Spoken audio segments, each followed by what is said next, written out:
Hi, Aquarius. Good morning, good afternoon, or good evening, wherever and whenever this finds you. Welcome. This is On the Journey 111, and I'm El Rock, your hostess, and we are here to do your fortnightly general intuitive energy reading. I had to think about that for a second. Fortnightly is bi weekly, and let's see, what else do I want to tell you? Oh, I have some announcements to make. So I'm finally doing extendeds. I have a Patreon channel up and running now, and there's quite a few different tiers on there that you can check out. And this is the first week that extendeds are being posted. So welcome to the launch of that. And then also, I want to thank all of my new subscribers, my returning subscribers, and those of you dropping by the channel to check it out. Thank you for being here. Your likes, shares, subscribes, and comments all help On the Journey 111 gain visibility on YouTube.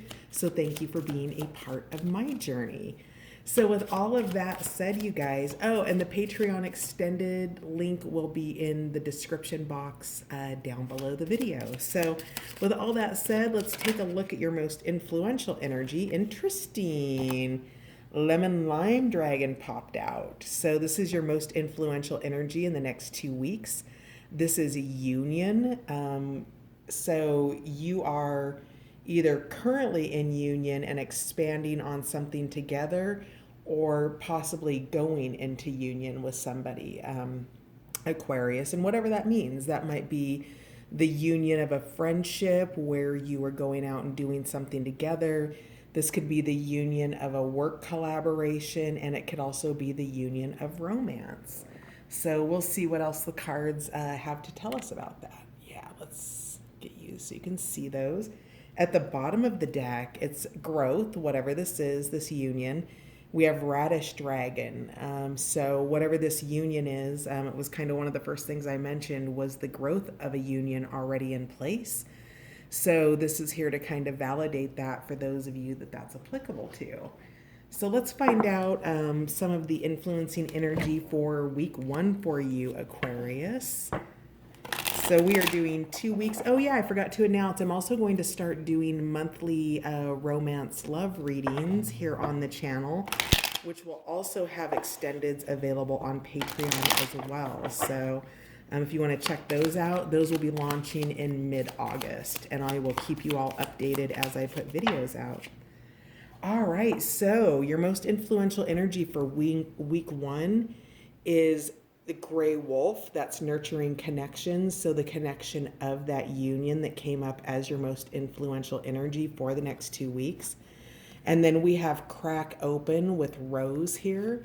This is making yourself available emotionally, spiritually, physically. It is understanding that whatever union is coming into play here, that there are the difficulties of, thorns, but there is the beauty and the sweetness of the rose of the relationship. So learning how to be able to be with one another and interact with the thorny nature that we all have will help you to be able to nurture this connection. And then in terms of that thorny nature, you are being invited by broad-winged katydid to discover any patterns that may be influencing this relationship.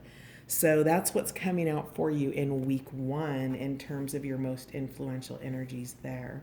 So we'll get these down here. Let's find out what week 2 has for you. What do we have for Aquarius for their most influential energy in week 2?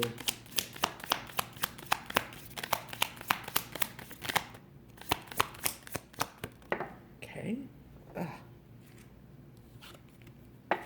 Between dreams. So week 2 might see something where there's a little bit of a release away from the relationship. Let's find out more about that.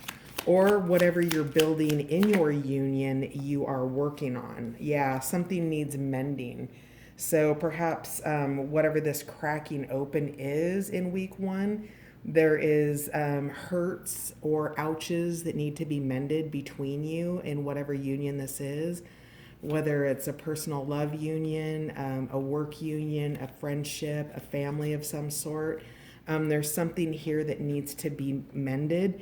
And the medicine of the plant comfrey comes in with a quick healing remedy, and which is really beautiful, because when you're cracking open, if you hit thorns and you've been scratched, or perhaps blood has been drawn, there's something here that comfrey's coming in like a band-aid and antiseptic to heal for you.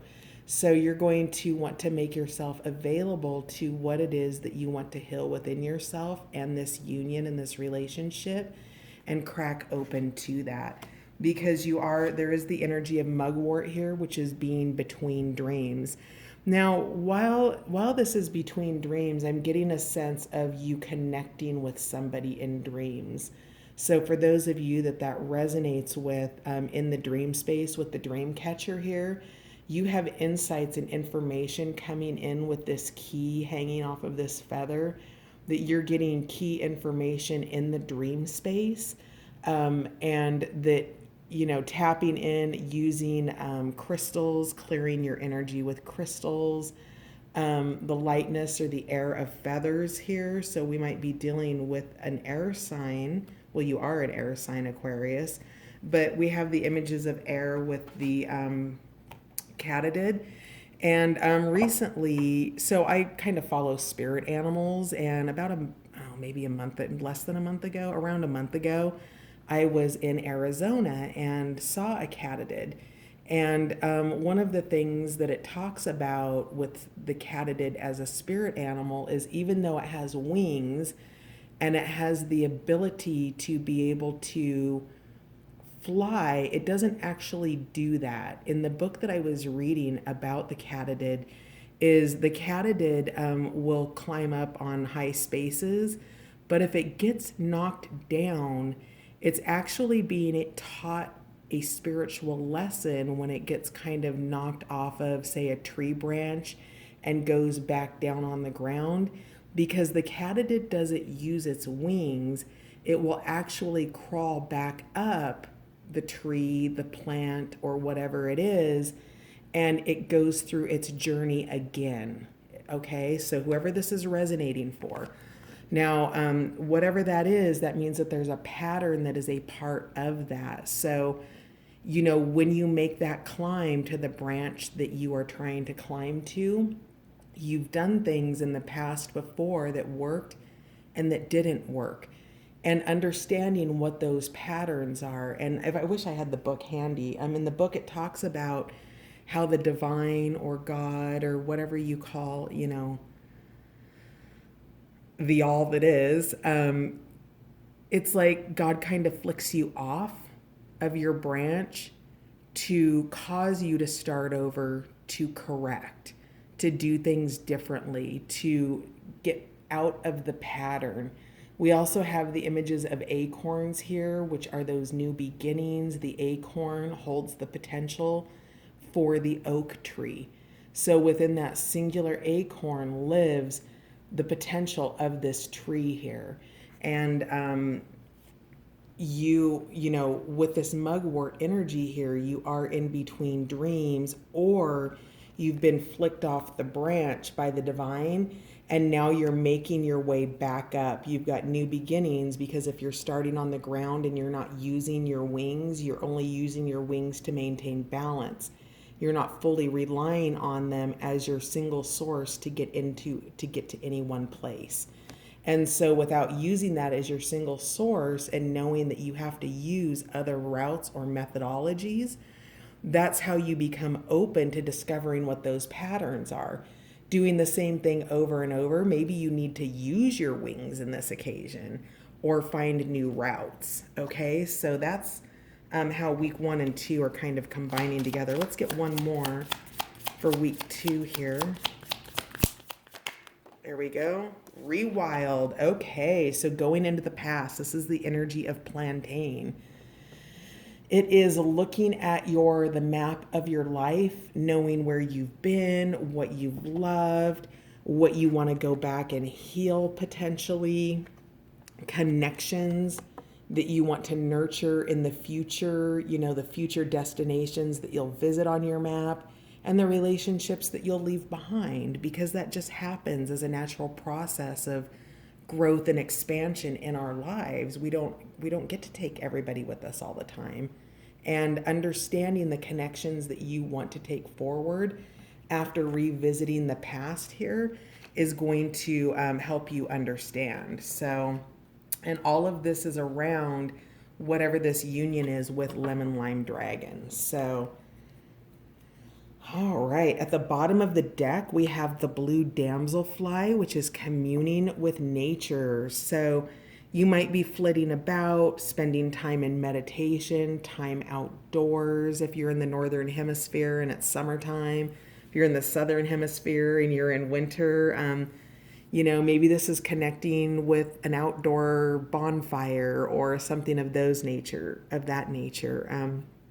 But whatever this is, it's getting back to not just nature, but the nature of who you are within yourself. Because I'm seeing that this little trail of magic that the blue damselfly leaves behind is something that you do in your interactions. And you just go and kind of spread magic everywhere you go. And your ability to be in nature is the fuel where you fuel your tank, right? So if you are a vehicle, your body is the vehicle for your spirit, but we'll compare this to the vehicle like a car. When your car needs gas or oil or something to keep it up and running, you provide it those things. And the same is true with who you are. Your body is the vehicle that carries your spirit and gets you through the day-to-day mundane tasks of being human. And communing with nature is the fuel, the oil, the radiator fluid. It's all of the things that keep you up and running. So that's what blue damselfly is here to tell you about. All right, we'll grab a couple of tarot cards before we hop over to the extended and see what Clarity Tarot has to offer. This is the Patch Tarot from Spirit Science. These cards here are a mixed deck called the Illustrated Herbiary and the Illustrated Bestiary. They are plant medicine and animal medicine decks. So bringing in the energy of Gaia here, and the dragon deck is called the Field Guide to Garden Dragons. So what do we have for Aquarius? What clarity would you like to give us? What pattern?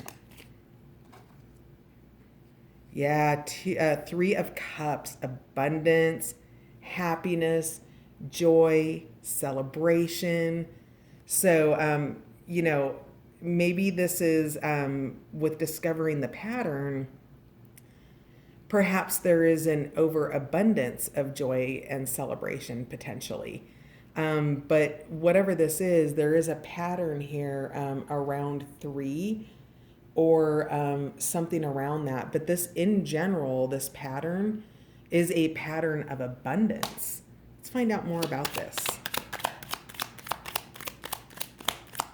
Excuse me. Tell me more about Aquarius, please. Why is abundance here? You've been in a state of confusion. 8 of Swords. So all wrapped up, all tied up.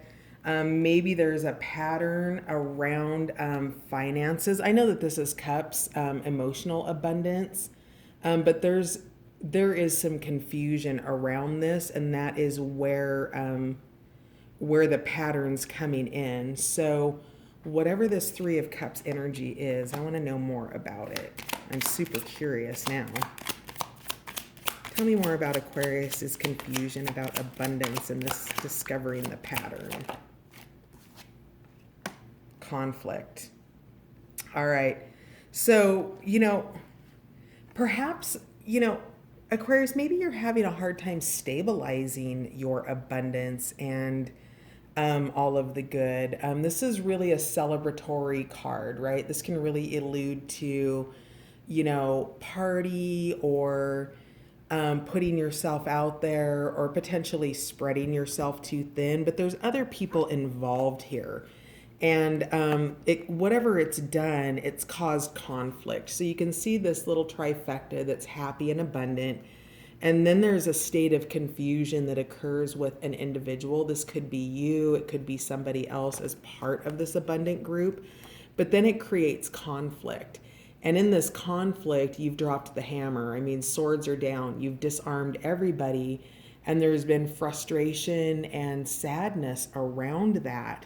And so there is a pattern of whatever this abundance is.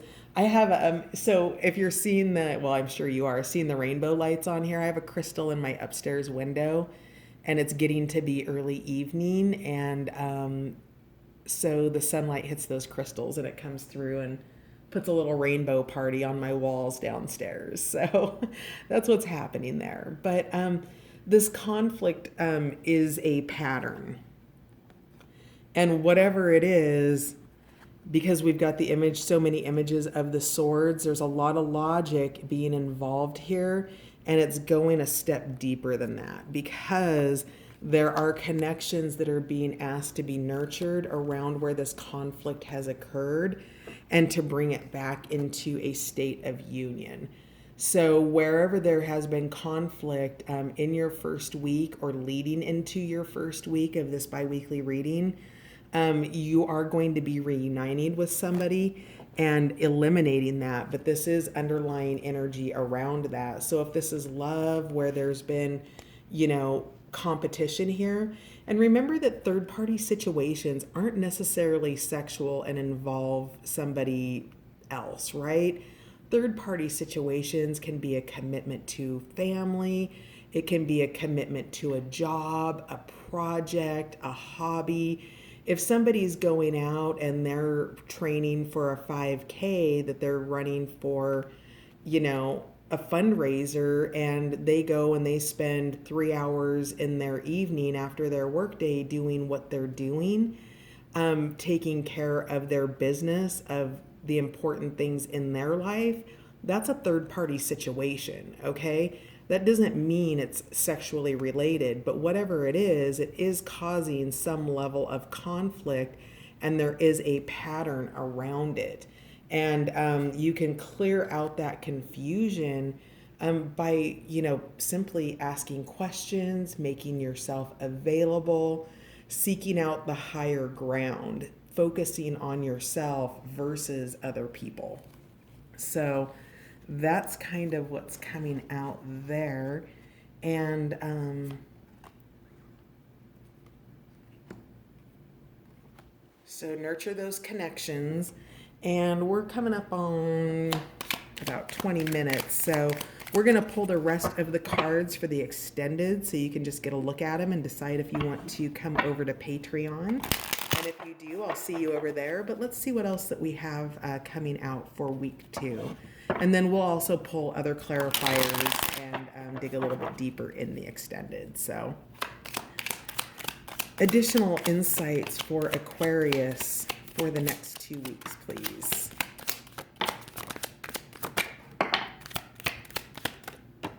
Oof.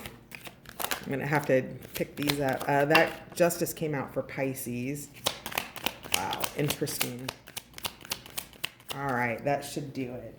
I just wanted to make sure I went through the entire deck, so let me pick these up. The Fool card, the Child, New Beginnings, came out sideways, so there's a wobble around that.